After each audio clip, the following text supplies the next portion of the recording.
La criminalité, c'est un cycle. Et tu vois, le nouveau procès va se dérouler sans qu'aucun témoin ne se présente à la barre. L'histoire des criminels racontée par l'unique journaliste d'enquête, Félix Séguin. Bonjour Félix. Bonjour Mario. Juste une parenthèse avant de se parler, il y a la STM qui nous informe qu'il y a un problème majeur sur la ligne orange. On a commencé par annoncer fermeture entre Côte-Vertu et Montmorency. Ensuite, 2 minutes après, on a dit Côte-Vertu et Berry-UQAM aussi. Donc, je comprends que si j'additionne les deux bouts, ça fait de Berry-UQAM jusqu'à Montmorency. Vraiment une situation. On nous parle des services d'urgence là, qui sont appelés sur place. On aura peut-être d'autres informations, mais il semble avoir une situation particulière. Mais donc, pour les gens là, qui utilisent la ligne orange entre Montmorency et Berry, problème ce matin, reprise prévue, on dit vers les 7h50. Bon, une autre mauvaise nouvelle ce matin pour le Parti libéral à la une du journal. C'est Annabelle Blais, la journaliste du bureau d'enquête, qui nous apprend qu'il y a un militant libéral qui cherchait des prête-noms pour la course à la chefferie de Pablo Rodriguez et qui, encore plus que ça, j'y reviendrai, promet aussi une certaine forme de contrepartie si Pablo Rodriguez, je cite, entre au gouvernement.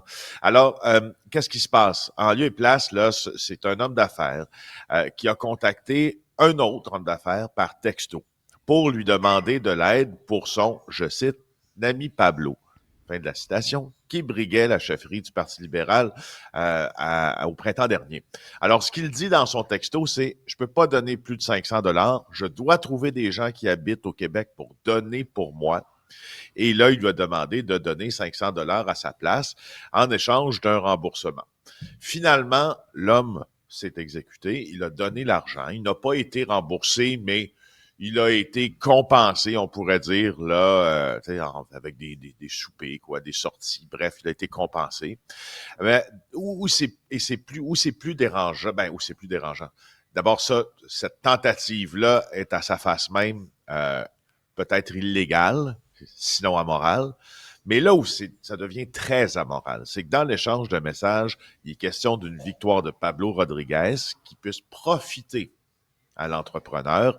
Il dit « Espérons qu'il entre au gouvernement. Si ça se produit, on va faire entrer ta compagnie au gouvernement aussi. » À vous, hein? Ouais. Mais en fait, dans ça, pour moi, c'est le premier et le dernier message. Dans le premier, il dit « Je dois trouver des gens pour donner en mon nom, là, pour donner pour moi. » C'est sûr que ça peut induire la recherche de prête-noms. Dans le cas présent, il dit « J'ai pas été remboursé. » Donc, l'illégalité, ce serait comme... Il cherchait des prête-noms, l'illégalité se serait pas produite. Maintenant, est-ce qu'il a envoyé ce texto-là parce qu'il dit « des ». Est-ce qu'il a envoyé ce texto-là juste à une personne? Parce que là... Le journal a obtenu copie du texto parce qu'il y en a un qui a parlé, mais ça veut pas dire qu'il y en a juste un qui a été contacté. Lui, il parle, je dois trouver comme des personnes pour donner en mon nom.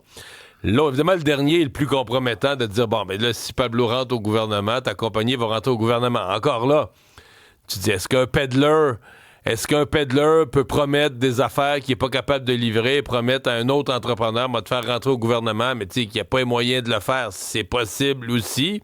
Est-ce qu'il peut faire ça sans que le chef le sache? C'est certainement possible. Mais, je veux dire, tout ça mis bout à bout, dans une semaine comme celle-ci ou dans un mois comme celui-ci pour le Parti libéral, c'est pas jojo, là.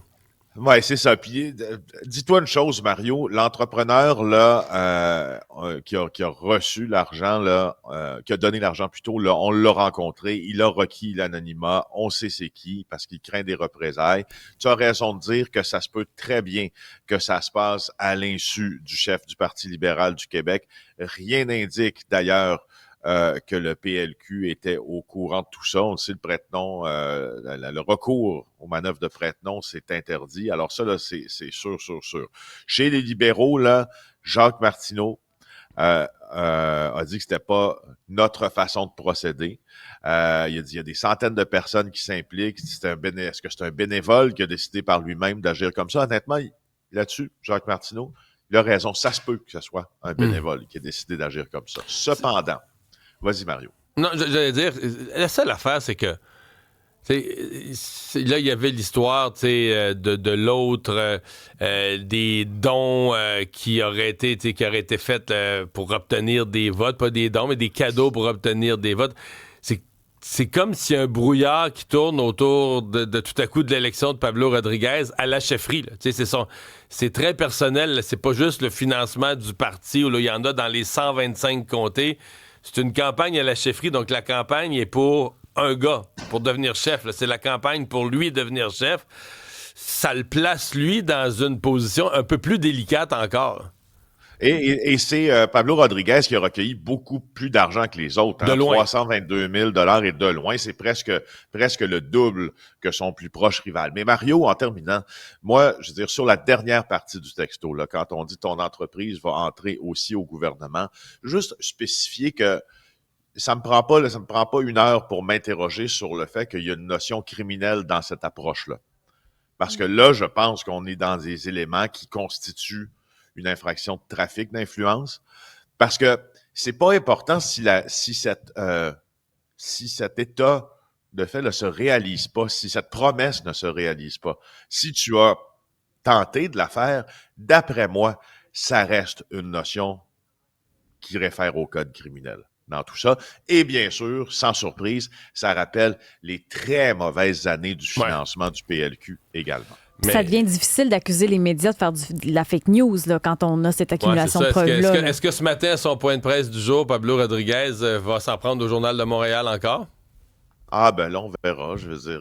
Tu sais, depuis 2 semaines, là, qu'ils prennent un numéro, là. Je veux dire, il sera pas. Peut-être sera-t-il tenté de le faire. Bien sûr, le bureau d'enquête fait son travail dans les règles de l'art avec des démarches journalistiques. Encore une fois, Annabelle Blais ce matin, impeccable. Et puis, on poursuit l'intérêt public, puis on va poursuivre aussi cette quête-là. Puis c'était là aujourd'hui, c'est le Parti libéral. Si c'était un autre parti, ce serait un autre parti. Mais qu'est-ce que vous voulez? Les textos sont dans le cadre de la course à la chefferie de Pablo Rodriguez. On ne peut pas les inventer. Merci, Félix. À demain. Au revoir.